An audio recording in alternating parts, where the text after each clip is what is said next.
Welcome to my little corner of the internet, where we celebrate creativity and growth. Greetings, viewers.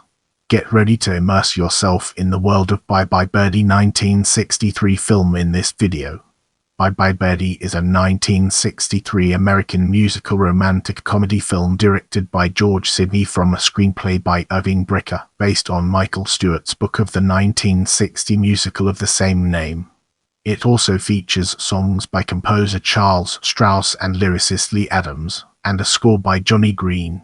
Produced by Fred Kohlmar, the film stars Janet Leigh, Dick Van Dyke, Ann-Margret, Maureen Stapleton, Bobby Rydell, Jesse Pearson, and Ed Sullivan. Van Dyke and featured player Paul Lynde reprised their roles from the original Broadway production. The story was inspired by Elvis Presley being drafted into the United States Army in 1958. Jesse Pearson plays the role of teen idol Conrad Birdie, whose character name is a wordplay on country singer Conway Twitty, who was himself a teen idol pop artist at that time. The film was Van Dyke's feature film debut and helped make Ann-Margret a superstar during the mid-years. Her performance earned a Golden Globe nomination for Best Actress, and her next role was with Presley in Viva Las Vegas. In 2006, the film was ranked number 38 on Entertainment Weekly's list of the 50 best high school movies. Moving on to the next segment, we have plot. In 1962, popular rock and roll superstar Conrad Birdie receives an Army draft notice, devastating his teenage fans nationwide. Despite his doctorate in biochemistry, unsuccessful songwriter Albert Peterson schemes with his secretary and long-suffering girlfriend Rosie DeLeon to have Conrad sing a song Albert will write. Rosie convinces Ed Sullivan to have Conrad perform Albert's song One Last Kiss on the Ed Sullivan Show, and then kiss a randomly chosen high school girl goodbye before joining the Army.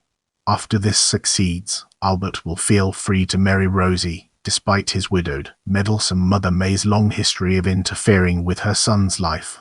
Columbus, Ohio, is chosen as the location for Conrad's farewell performance.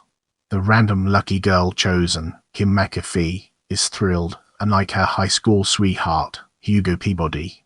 The teenagers of nearby Sweet Apple, blissfully unaware of their town's impending fame, are spending the telephone are discussing the latest gossip. Kim and Hugo have just gotten pinned, a tradition where a boy gives a girl his fraternity pin, indicating a serious commitment to each other, and Kim feels grown up. How lovely to be a woman. Upon Conrad's arrival, the teenage girls sing their anthem, We Love You Conrad, while the boys express their dislike of him, We Hate You Conrad.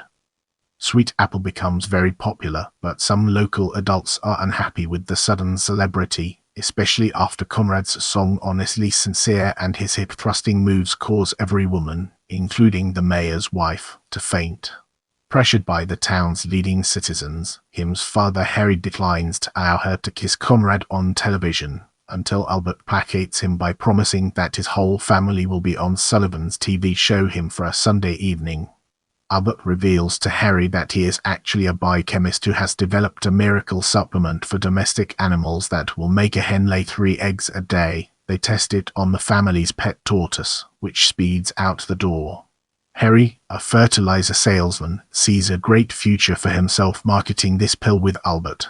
Hugo feels threatened by Conrad, but Kim reassures him that he is the one boy for her. Rosie, meanwhile, feels unappreciated by Albert, who persuades her to put on a happy face. Albert's mother May shows up, distressed to find the pair together. Harry is also agitated about Conrad's monopoly of his house and Kim's behavioral changes. Both lament the problems with kids today. During rehearsal for the broadcast, an impatient Conrad kisses Kim, who swoons. Hugo is hurt and Kim breaks up with him. Later that night, at the local malt shop, Conrad, Kim, Hugo, and many of their friends assert that they have a lot of living to do. Meanwhile, after being informed the Russian ballet has switched to a different dance requiring extra time, therefore eliminating Conrad's song and farewell kiss to Kim, Albert unsuccessfully attempts to convince the ballet's manager to shorten its performance.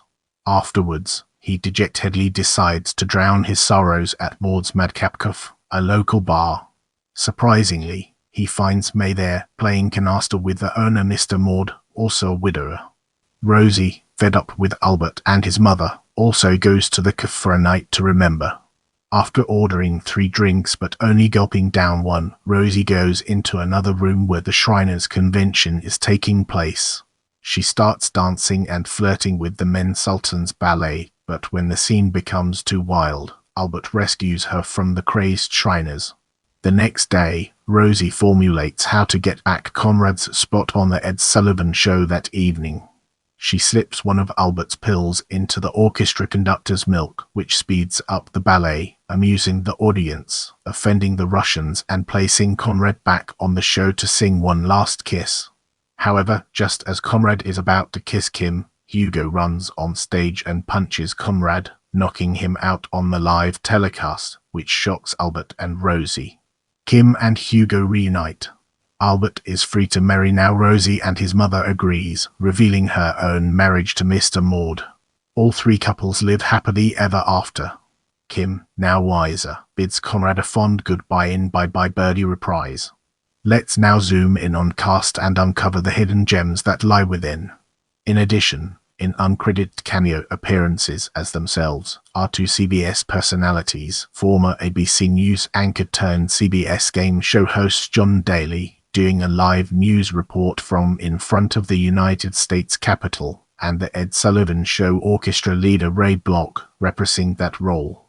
With our foundation established, it's time to explore musical numbers and its relevance to our overarching theme. 1. Bye Birdie Kim 2. The Telephone Are Ursula and Sweet Apple Kids 3. How Lovely to Be a Woman Kim 4. We Love Hate You Conrad Kim, Ursula, Hugo and Sweet Apple Kids 5. Honestly Sincere Conrad 6.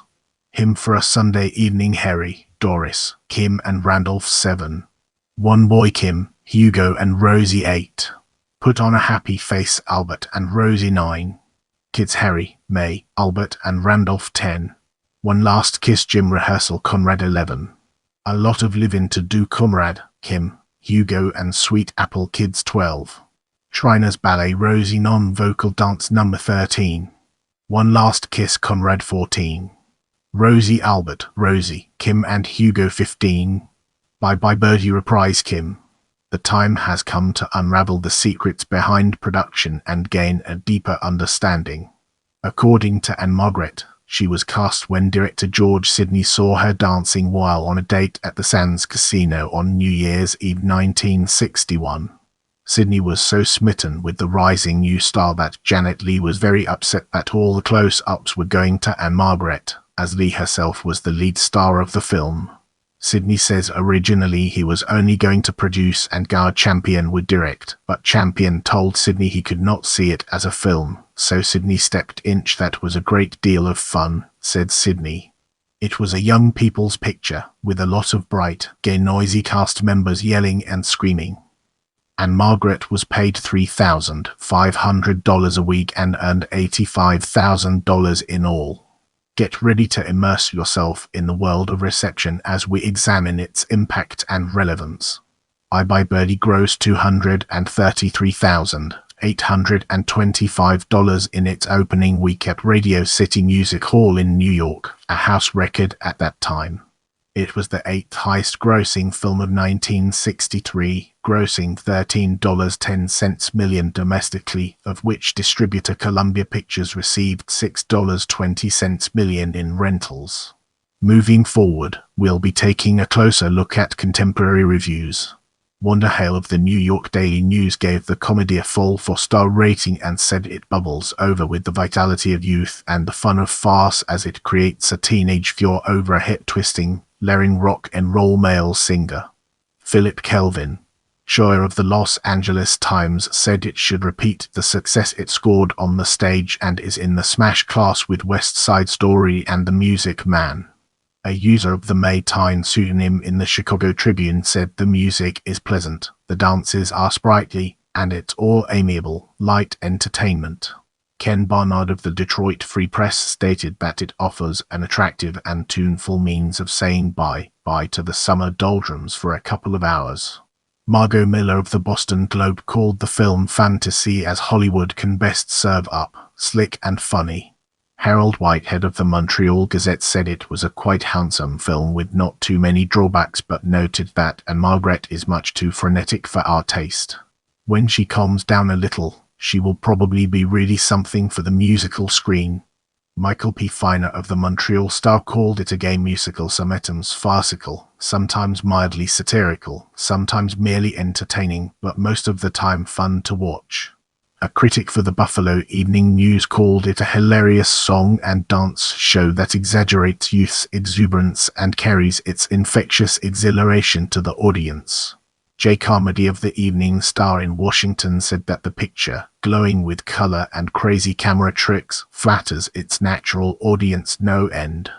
It presents the girls as beautiful, well, mostly, the boys as abounding in animal vitality, and both sexes as given to the kinds of enthusiasm that may one day really make this the best of all possible worlds. As for the elders among the performers, they come off as no more nor less insufferable than teenagers know them to be. He added that the performers, and why not, have been astutely chosen by Mr. Sidney, starting with Ann-Margret. If I can leave out that seconder in Margaret, Mr. Printer, you can do it on a linotype as the heroine.